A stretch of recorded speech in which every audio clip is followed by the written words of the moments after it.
기독교가 무엇인가 할 때 기독교는 이것이다 라고 한마디로 말할 수 있는 것이 이 로마서 6장 1절로 11절입니다.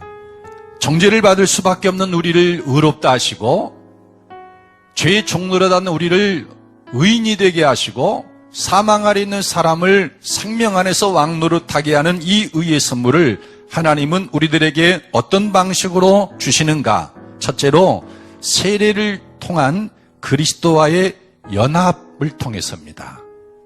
그런즉 우리가 무슨 말을 하리요? 은혜를 더하게 하려고 죄에 거하겠느냐?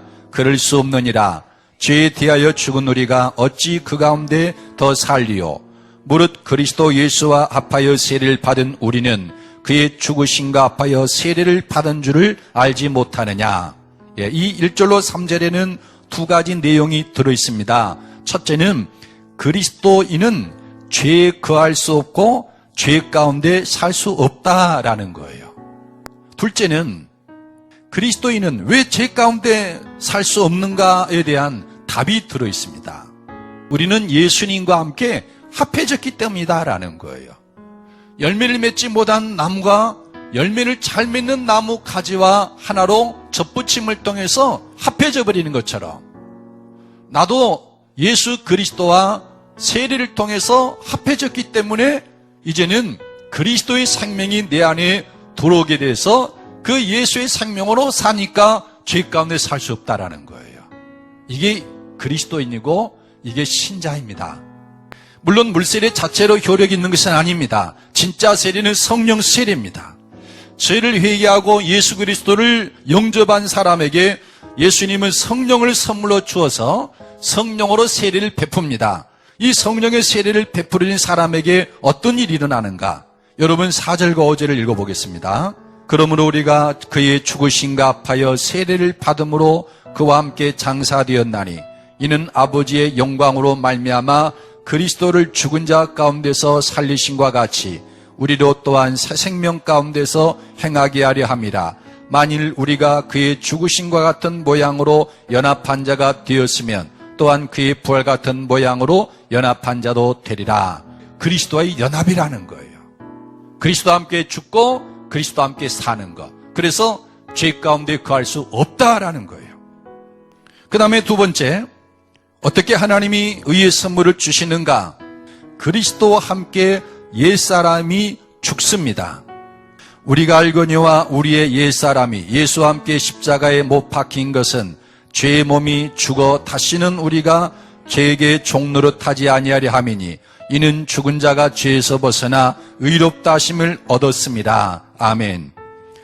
예수 그리스도의 죽으심과 연합된 사람은 세 가지 일이 일어납니다. 이 6절과 7절을 바라보면요.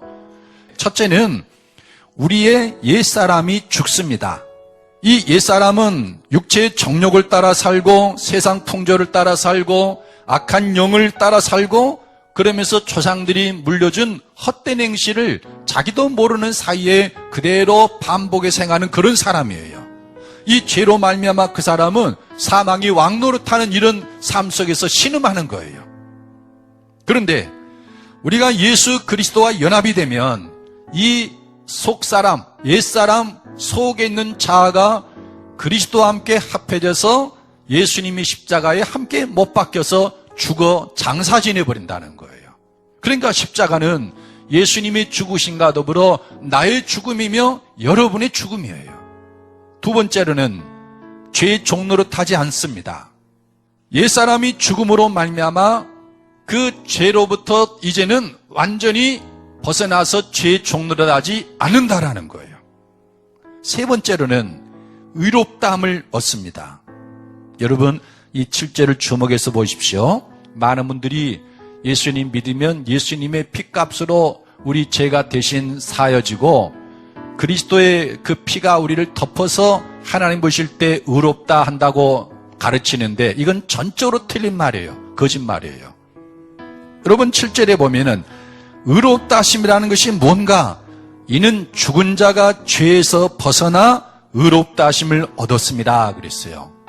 죄에서 벗어나서 사람이 이제는 더 이상 죄의 종노릇 하지 않는 그런 사람을 가리켜서 의롭다 하심을 얻었다라는 거예요. 그 다음에 세 번째로는 어떻게 하나님이 우리에게 의를 선물하시는가? 새 생명 가운데서 행하게 합니다. 그러므로 우리가 그의 죽으심과 합하여 세리를 받음으로 그와 함께 장사되었나니 이는 아버지의 영광으로 말미암아 그리스도를 죽은 자 가운데서 살리신과 같이 우리로 또한 새 생명 가운데서 행하게 하려 함이라. 만일 우리가 그의 죽으심과 같은 모양으로 연합한 자가 되었으면 또한 그의 부활 같은 모양으로 연합한 자도 되리라. 아멘. 새 생명 가운데서 행하게 하려 한다. 여러분 이 말씀을 주목하십시오. 안타깝게도 현재 한국교회에서 전하는 이 복음에는 이 부활의 복음이 없어요. 그래서 새 생명 가운데서 행하게 하는 이 놀라운 은총을 복음을 믿는 그 시초에서부터 우리는 경험을 해야 되는데 그거를 삭제하고 가르치지 않으니까 그리스도 안에서 죽고 그리스도 안에서 새 생명을 얻는 것에 대해서 눈 감게 하고 있어요. 여러분 우리 그리스도인은 부활의 능력을 통해서 이 부활의 복음을 통해서 예수의 생명을 받은 사람들이에요. 여러분 예수님이 죄 짓는 거 봤습니까? 어리석은 일 하는 거 보셨습니까? 스스로의 삶을 파멸하게 하는 것을 보셨습니까? 예수님이 자기 주변의 사람들에게 지옥에 가게 하는 일들을 하는 것을 보셨습니까? 항상 거룩하고 의롭고 살리고 생명으로 옮겨주는 일만을 하신 분이에요. 그 생명이 우리에게 임했다라는 거예요.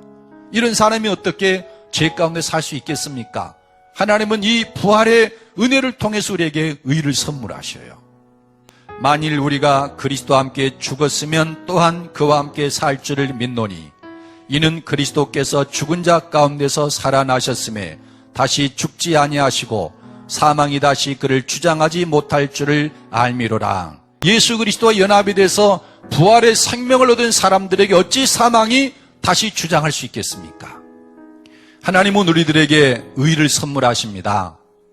의를 선물하는 방식은 그리스도와의 연합을 통해서 십자가에서 함께 죽게 하시고 부활을 통해서 새 생명을 얻게 하셔서 죄와 상관없이 의롭게 살게 합니다. 성결한 삶이죠. 그러니까 복음이란 뭐냐? 그리스도께서 우리의 범죄함 때문에 내어줌이 되셨고 또한 우리를 의롭다 하시게 하여 살아나셨느니라. 그리스도의 십자가의 죽으심과 죽은 자 가운데서 다시 살아나신 부활이 복음이에요. 그리스도의 죽으심에 나도 죽고 그리스도의 부활에서 나도 살기 때문에 복음이다라는 거예요. 그런데 이 루터나 칼빈과 웨슬리는 하나님의 의를 덧입는 의, 전가된 의라고 주장을 했어요. 그 중에 칼빈을 예로 들어본다면 우리나라 교인들이 가장 많은 영향을 받고 있는 사람이 칼빈의 사상인데 그는 로마서 주석 3장에서 하나님의 의, 복음에 나타난 하나님의 의를 이렇게 정의했어요. 하나님의 의는 죄가 사함받는 것만이 의의 원인이 될 수 있다. 그러므로 그리스도 안에서 의롭다함을 받는 것은 성령으로 거듭나기 때문이라고 하는 것은 어리석은 반론이다. 이렇게 주장을 했어요. 또 칼빈은 하나님의 의는 우리 행위의 흠점들이 그의 값없는 용서로 말미암아 가려지기 때문에 하나님께서 우리의 행위들을 완전한 것으로 보상해 주시기 때문이다. 또 사람들이 의롭다함을 얻는 것은 그들이 실제로 그처럼 의로운 까닭이 아니라 의의 전가로 말미암는다는 것을 거듭 확증해 준다. 이렇게 말했어요. 여러분 참 놀라운 일이죠. 우리가 오늘 로마서 6장에서 바라보면은 그리스도와 함께 죽음을 통해서 죄의 종노릇하는 사람에서 벗어나서 의롭다 하심을 얻고 그리스도의 부활에 연합을 해서 새 생명을 얻어서 실제로 의롭게 살아가는 의인이 되고 그래서 그 의로 말미암아 생명 안에서 왕노릇하게 하는 것이 하나님의 의라고 성경은 사도 바울은 분명히 말하고 있는데 종교개혁자들, 교회 지도자들, 장로들은 아니라고 말하는 거예요. 이건 어마어마한 오류고 엄청난 악이에요. 교회의 성격을 하늘에서 땅으로 곤두박질 쳐버린 거예요. 제가 그분들이 나쁘다는 걸 말하는 게 아니에요. 오해하지 마시기 바랍니다. 굉장히 교회에 큰 영향을 끼치고 천주교의 그 악으로부터 우리를 벗어나게 해준 존경받는 교회 스승들이고 장로들이에요. 그러나 빛이 있는가 하면 사람 속에는 어둠이 있어요. 그늘이 있는 거죠. 그 그늘들이 교회를 황폐하게 만드는 겁니다. 특히 복음이 무엇인가, 하나님의 의가 무엇인가에 대해서 결정적인 오리를 범한 거예요. 그러니까 세상으로부터 지탄을 받는 거예요. 아니, 목사가 그럴 수 있느냐? 장로가 그럴 수 있느냐? 예수쟁이가 그럴 수 있느냐? 이런 말을 하는 거예요. 그 모든 윤리와 생활 전체가 예수님처럼 닮아져서 살아야 되는데 복음이 왜곡되어 있고 하나님의 의가 왜곡되어 있으니까 교회가 엉망진창이 돼버리는 거예요. 여러분은 바른 복음을 믿으시기를 축복합니다. 그가 죽으심은 죄에 대하여 단번에 죽으심이요 그가 살아계심은 하나님께 대하여 살아계심이니 이와 같이 너희도 너희 자신을 죄에 대하여는 죽은 자요 그리스도 예수 안에서 하나님께 대하여는 살아있는 자로 여길지어다. 아멘. 신앙의 목표를 하나님의 말씀을 읽고 하나님 말씀대로 살아야 되겠다라고 하는 것이 아니라 예수님과 날마다 연합되는 것, 한몸 되는 것을 추구해야 된다라는 거예요. 그리스도와 함께 그리스도 안에 혹은 그리스도께서 내 안에 그리스도를 알고 그리스도를 얻고 그 안에서 발견되는 삶. 저는 오늘 또 죄에 대하여는 죽었고 하나님께 대한 산 자입니다. 이렇게 매일매일 여기면서 살아가는 것, 그때 죄에 대해서 승리가 있고 생명 안에서 왕노릇하고 신앙의 자유가 있고 행복이 있어요. 복음을 명확히 알고 복음에 나타나는 의의가 무엇인가를 명확하게 알고 그리고 신앙생활을 어떻게 될 것인가, 그렇게 우리가 믿음 생활을 하게 되면 여러분 하나님의 나라가 저나 여러분에게 하늘에서 이루어진 것처럼 이 땅에서도 이루어질 줄로 믿습니다.